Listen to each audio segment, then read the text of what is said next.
A crime boss handed 4 unlimited black cards to 4 women.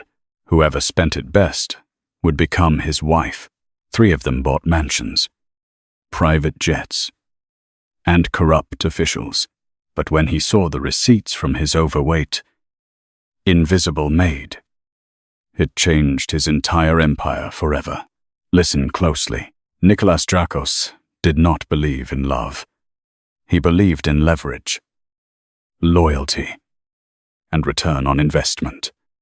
As the undisputed head of the Drakos Organization, controlling everything from the Chicago rail yards to the private casino floors along the river, Nicholas possessed everything a man could want, except an heir and a queen. His sprawling penthouse on the 40th floor of a glass tower overlooking Lake Michigan was unusually quiet this Thursday evening. The air was thick with the scent of aged bourbon and the lingering smoke of a hand-rolled cigar. Gathered around his massive obsidian dining table were 3 of the most dangerous, beautiful, and well-connected women in the Midwest underworld. There was Vivian, a statuesque blonde with pale green eyes, the daughter of a Miami syndicate boss. Beside her sat Renata, a razor-sharp corporate tax attorney who laundered the Drakos family's money through shell entities registered on the Isle of Man. And finally, Selena, a raven-haired socialite whose political connections reached the very top of the mayor's office. They were all stunning. They were all ruthless. And they all wanted Nicholas's ring on their finger. You're all aware of why you're here. Nicholas begun. His voice, a low, gravelly baritone that commanded absolute silence. He reached into the inner pocket of his charcoal Brioni suit and withdrew a sleek, matte black card holder. With a flick of his wrist, he slid 3 heavy titanium cards across the polished stone, cards that bore no bank name at all. Only a single embossed Greek letter, Omega, the private mark of a bank that didn't advertise its existence. One stopped in front of each woman. These are unlimited, Nicholas stated, leaning forward, his dark eyes locking onto each of them in turn. No spending cap, no restrictions. You have exactly 96 hours. By 6 o'clock Monday evening, whoever has used my money to bring the most value to this family will stand beside me as my wife. Vivian smirked, her manicured fingers grazing the edge of the card. Value is subjective. Nicholas, are we talking power? Real estate? Or pure intimidation? I'm leaving that up to you. He replied coldly. Show me how your mind works.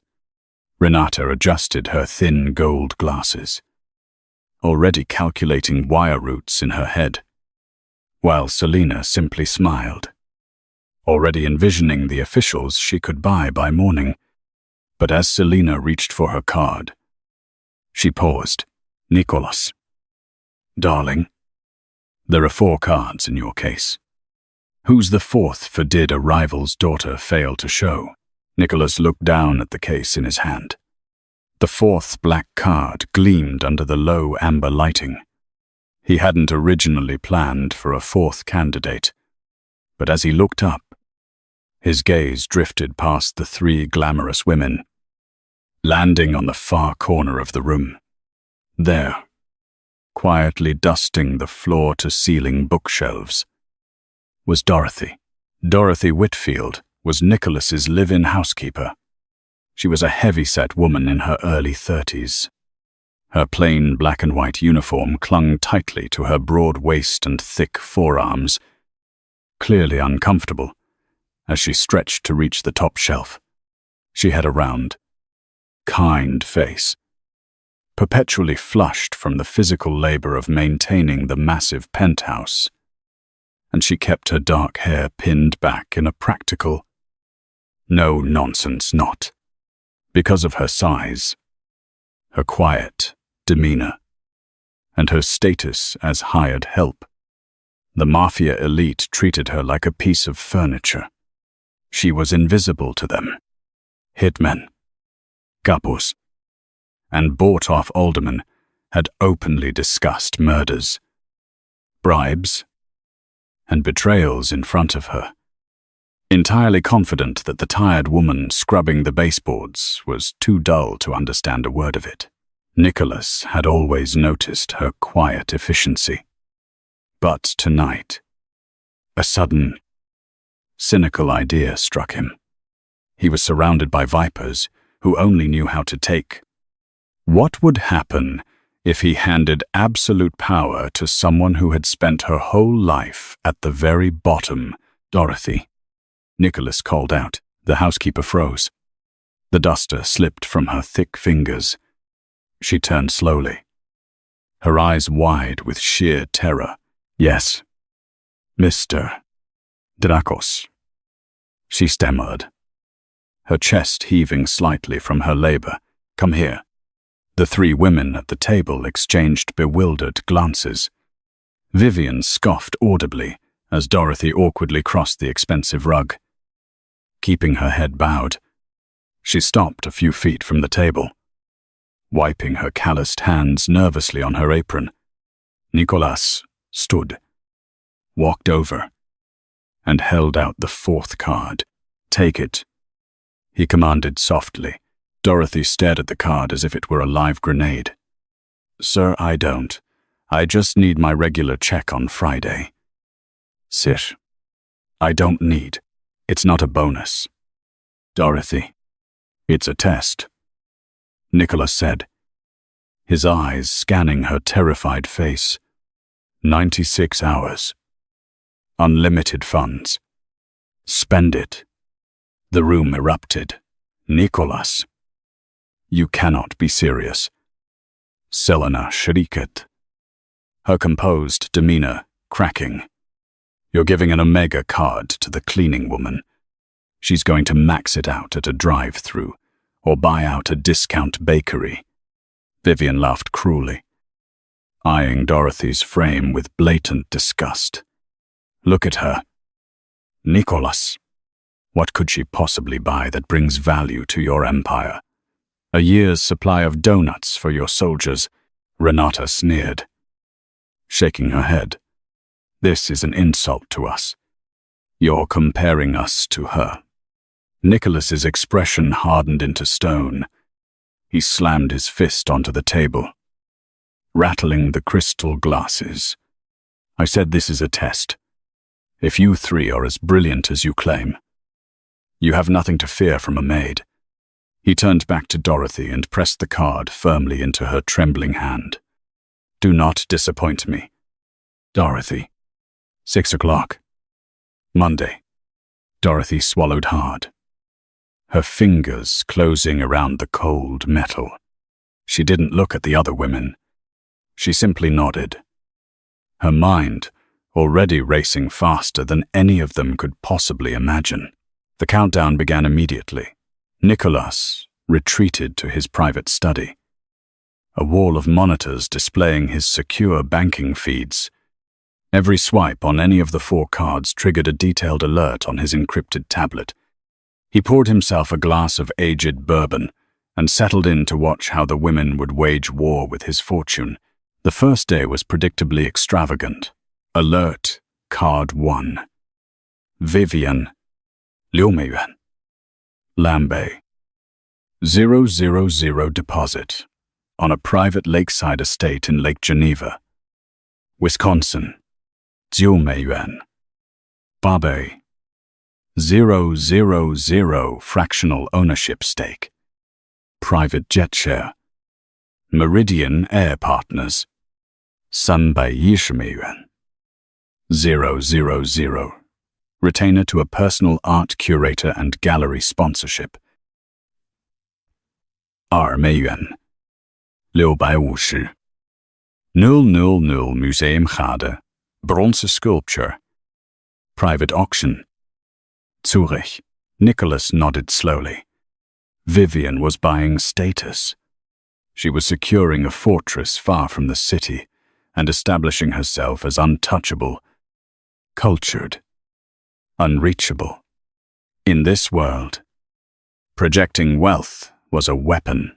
It told rivals you were thriving. A solid, if unoriginal, strategy.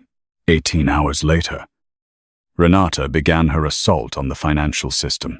Alert, card 2. Renata, 11美元. Seabay, 000. Acquisition of Meridian Freight Solutions through an Isle of Man holding company. 2美元. Babay, 000. Undisclosed transfer to the office of the Harbour Master. Calumet Port Authority. 5美元. Liu Bei, 000. 10-year private lease. Doc. Nio. Calumet Harbour. Nicholas was impressed. Renata wasn't buying shiny toys. She was buying infrastructure. Meridian Freight was a struggling trucking outfit. He knew the family desperately needed to move product across state lines without federal scrutiny. Buying off the harbour master and securing a private dock gave the Drakos Organization a stranglehold on lake freight routes. She was proving she could be a brilliant underboss. Then came Selena, operating in the shadows of high society. Alert card 3. Selena, 1美元. Jobei, 000. Private auction house. A record bottle of century-aged cognac. 4美元. 750. 000 riverboat. Casino debt settlement. On behalf of Judge Harold Benning. 6美元. Sambay, 000. 12% equity stake. Silicon Prairie startup. Vault line encrypted systems. Selena was playing a psychological game. The rare cognac was a gift for Nicholas himself. The proof, she knew his tastes. Settling the judge's crushing gambling debt gave Nicholas a puppet in the federal courts, all but guaranteeing protection for his top lieutenants. The stake in the encryption startup secured private communications for his soldiers. It was now Sunday evening. Only 20 hours remained. Between the three women, they had spent nearly $52 million of Nicholas's money. He was satisfied. Any of the three would make a formidable mafia wife. But his eyes kept drifting to the fourth tab on his screen. Card 4 Dorothy. Balance, $0. Transactions, none. Nicholas frowned. Dorothy hadn't returned to the penthouse since Thursday night. He had assumed she'd taken the card and run. Paralyzed by the sum. Too terrified to spend a dime. Maybe Vivian had been right. The quiet housekeeper simply didn't possess the instinct required to survive in his world. Across town, in a cramped third-floor apartment, above a shuttered hardware store in Pilsen, Dorothy sat at a chipped kitchen table. The heavy black card sat in the center, catching the light from a bare bulb overhead. She stared at it. Her jaw clenched. She wasn't thinking about diamonds. She wasn't thinking about mansions, because Dorothy was heavyset, because she sweated when she carried the laundry cart down 4 flights, because she looked to men like Nicholas Drakos and his circle like a nobody. Men with guns and blood on their hands ignored her entirely. But Dorothy possessed something none of them had ever considered an eidetic memory. And 5 years of silence. Her younger sister, Marlene, worked the overnight shift at a 24-hour diner 2 blocks away, and she'd called twice already that evening.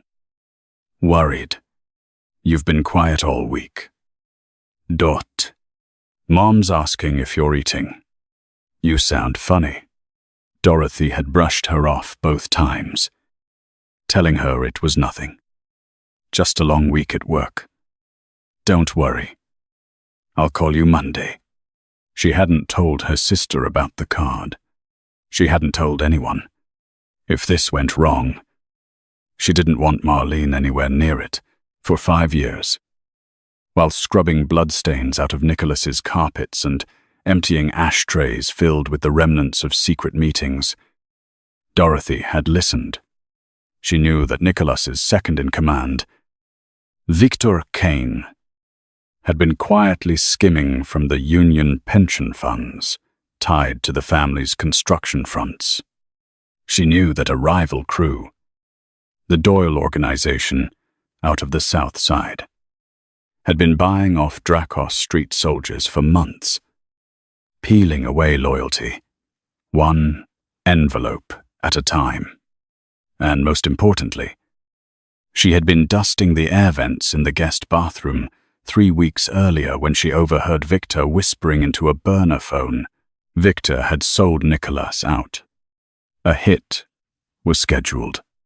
They were going to breach the penthouse and kill Nicholas on Monday night. Dorothy looked at her own reflection in the dark screen of her second-hand television. Society had told her she was slow, unattractive, and worthless. The women at that table had laughed in her face. She reached for her phone. It was time to show them what an invisible woman could do with unlimited power at exactly 5:40 a.m. on Monday. Nicholas's tablet finally chimed. He bolted upright in bed. Grabbing the device from the nightstand, Alert card 4. Dorothy. Treats, Pilsen Corner Market. Prepaid burner phone. Nicholas squinted. $60. Was she buying breakfast? 12 minutes later, the tablet chimed again. Alert card 4. Dorothy. 10 miljoen. 300. Cicero auto. Salvage. Leopa 20 miljoen. 0 wire transfer. Offshore data broker. Luxembourg routing. Nicholas sat up fully, his heart rate spiking. A dark web broker.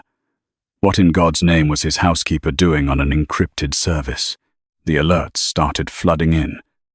Faster and faster. Escalating into something close to madness. 100 miljoen. 100 Sentinel Tactical Group. Private Security Consultation Retainer. 940 miljoen. 000 Charter Services. 3 armored transport vehicles and 1 standby helicopter. 16 miljoen. Wubai. 000. Hostile debt buyout. Kane Holdings LLC and affiliated shell entities. Nicholas threw the blankets off and stood, his mind reeling. Kane. Why was his housekeeper buying up the debt behind his own underboss's shell companies? How did she even know those entities existed? Only a handful of men on Earth knew Victor controlled those assets. Then the final alert hit.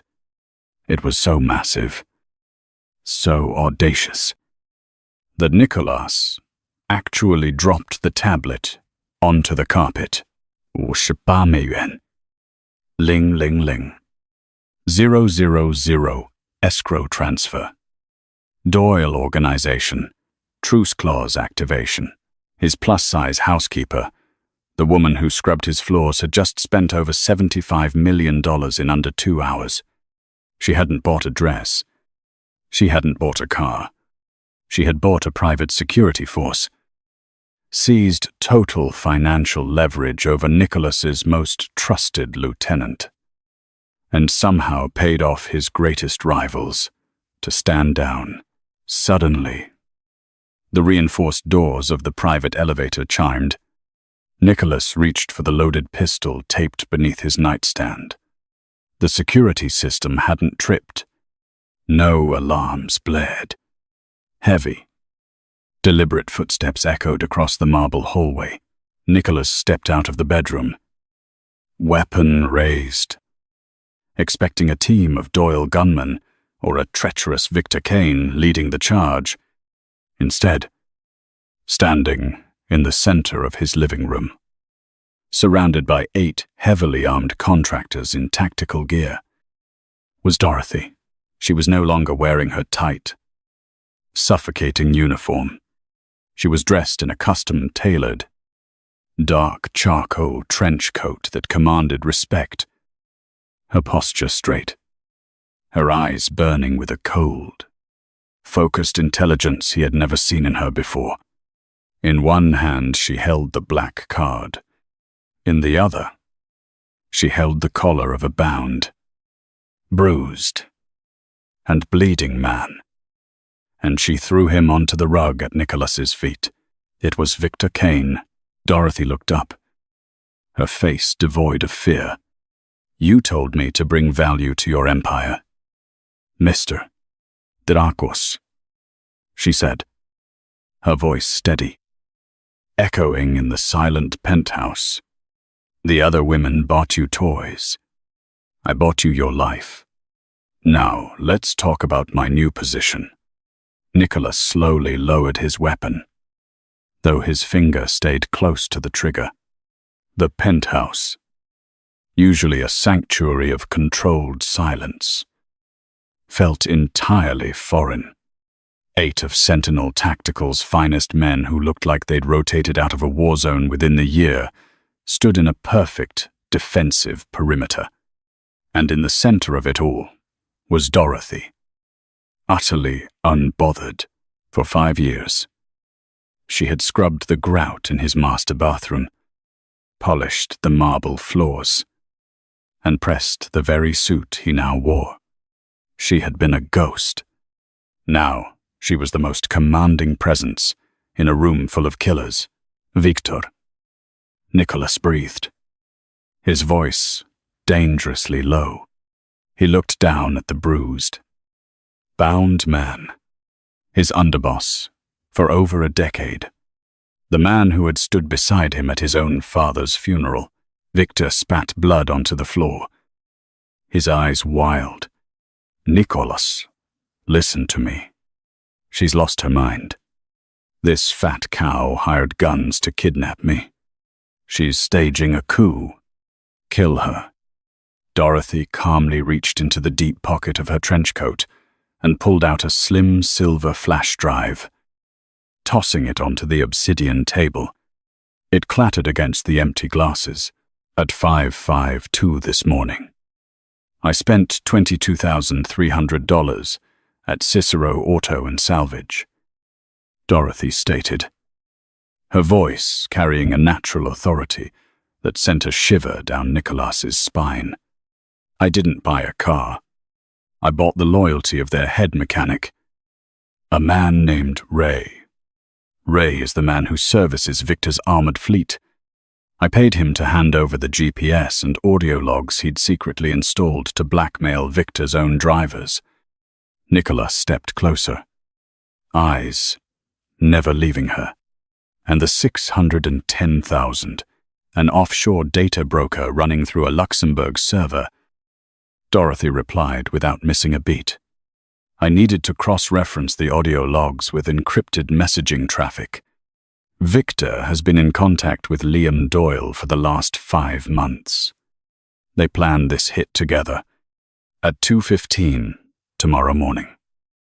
A Doyle strike team was supposed to breach your private elevator shaft. Victor disabled the secondary security grid yesterday afternoon." Nicholas's jaw tightened. He looked down at his underboss. The terror in Victor's eyes was all the confession he needed. "You spent $16.5 million buying up his debt," Nicholas said, piecing the puzzle together, his analytical mind catching up to her strategy. "Victor used his holding companies as collateral to secure a bridge loan from the Doyles to fund this coup," Dorothy explained, pacing slowly around the bound man, her heavy footfalls silent on the thick rug. "When I used your card to execute a hostile buyout of those companies, I legally transferred the collateral to the Drakos Organization. Victor no longer owns his shipping fronts, his real estate holdings, or his legitimate businesses. You do. I stripped him of his entire financial infrastructure before he even woke up this morning. And the 58 million to the Doyles Nicholas asked, his heart hammering. It was an astronomical sum, enough to start a war, let alone end one, a blood money truce. Dorothy said, her dark eyes locking with his. I bypassed Liam Doyle entirely and wired the funds directly to the Doyle family's ruling council in Boston, invoking the old outfit peace codes. By accepting the transfer, Boston officially disavowed Liam's hit on you. If Liam moves on this penthouse tonight, he defies his own leadership and becomes a dead man walking. I didn't just buy you an army, Nicholas. I bought you peace. Silence descended, broken only by Victor's ragged breathing. Nicholas was entirely speechless. This woman possessed a logistical and tactical mind that rivaled the greatest dons in American history. And she had been dusting his bookshelves for 5 years. Victor thrashed against his restraints, his voice cracking. Nicholas, please. We grew up together. I made a mistake. I can fix this. Just give me a chance. Nicholas didn't answer him. His eyes stayed on Dorothy, watching the way she stood, unshaken, in a room full of armed men, as if she'd been born commanding them. Suddenly, the private elevator chimed a second time. The door slid open. It was 6:50 p.m. The deadline had passed 10 minutes earlier, but none of them had noticed the clock. Vivian, Renata, and Selena stepped into the penthouse laughing amongst themselves, dripping in freshly purchased jewels, carrying designer bags, wearing gowns that cost more than most people made in a year. They had arrived for their coronation, fully expecting Nicholas to be waiting with a glass of bourbon, ready to choose his queen. Instead, they froze in sheer horror. The penthouse looked like a war zone. 8 massive contractors with suppressed rifles had their weapons instantly trained on the elevator doors. Victor was bleeding on the floor, and standing over him, completely dominating the space, was the overweight, invisible housekeeper they had mocked 4 days earlier. What the hell is going on here? Vivian shrieked, dropping her clutch. Nicholas. Are you under attack? Selena gasped, pressing herself against the elevator wall. Renata, the sharp attorney, immediately recognized the sentinel insignia on the contractors' vests. Those are Tier 1 private operators. That's millions in retainers alone. Nicholas, what is this? Nicholas didn't answer them. He simply walked to his wet bar, poured 2 fingers of bourbon, and leaned against the counter, a dark, terrifying smirk spreading across his face. Come in. Ladies. Dorothy was just explaining the concept of value. Dorothy turned to the 3 trembling women, her expression devoid of pity. You 3 thought power was something you could wear, or something you could point at, she said, her voice cutting through the tension like a blade. She pointed a heavy, steady finger at Vivian. You bought a lakeside estate in Lake Geneva. Did you know the Doyle Organization owns the shell company that provides private security for that entire shoreline? You didn't buy a fortress. Vivian, you bought a gilded cage and handed the keys to my enemies. Vivian's perfect face drained of color. Dorothy turned to Renata. You bought a 10-year lease at Calumet Harbor. Brilliant. On paper. But you failed to realize Victor controls the dockworkers' union at Dock 9. If Nicholas had married you, you would have handed his greatest traitor a brand new, fully funded smuggling hub. Renata's mouth opened, but no words came. The sharp attorney had been completely outplayed by a domestic worker. Finally, Dorothy's gaze shifted to Selina. And you paid off Judge Benning's gambling debts on the riverboat. A sweet gesture. But Benning is compromised by a federal task force, not just casino markers. He's stepping down in 7 months under a sealed indictment. You spent $4.5 million on a dead asset. The 3 women stood paralyzed, stripped of their arrogance in under a minute. Dorothy hadn't just outperformed them, she had systematically dismantled their entire worldview. And she'd done it with the same flat, patient tone. She used to announce that dinner was ready. An antique wall clock in the study struck 7. The 96 hours were long over. Nicholas set his glass down. The sharp clink echoed like a gunshot. He walked over to Victor, and without another word, looked at Garrett, the lead Sentinel contractor. Take him to the cold storage facility on Ashland. Nicholas ordered coldly. Do not make it quick. Yes, Mr. Drakos. 2 contractors hauled the screaming, pleading Victor off the floor, and dragged him toward the service elevator, his protests echoing down the hallway long after the doors closed. Nicholas then turned to the 3 women cowering near the entryway. They looked small, fragile, and utterly useless in the face of true syndicate warfare. Leave the cards on the table, Nicholas commanded, his voice devoid of warmth. You'll all be escorted out. If I ever see any of you in this city again, I'll have Sentinel put you in the lake. He paused. Get out. Trembling. Vivian, Renata, and Selina scrambled to drop their cards onto the obsidian table. They didn't speak. They didn't look back. They rushed into the elevator, the doors sliding shut on their shattered ambitions. Word of what happened that night moved through the underworld faster than any of them could contain. Within days, capos in 3 states were quietly repeating the story of the housekeeper who outmaneuvered a Miami heiress, a corporate attorney, and a mayor's confidant, and who ended a coup before its first bullet was fired. Men who had never once looked Dorothy in the eye began asking, carefully, who she was. The penthouse was quiet again, save for the last 2 contractors standing guard at the perimeter. Nicholas slowly walked toward Dorothy. For the first time in his life, he wasn't looking at a woman as a trophy, a pawn, or a political alliance. He was looking at an equal.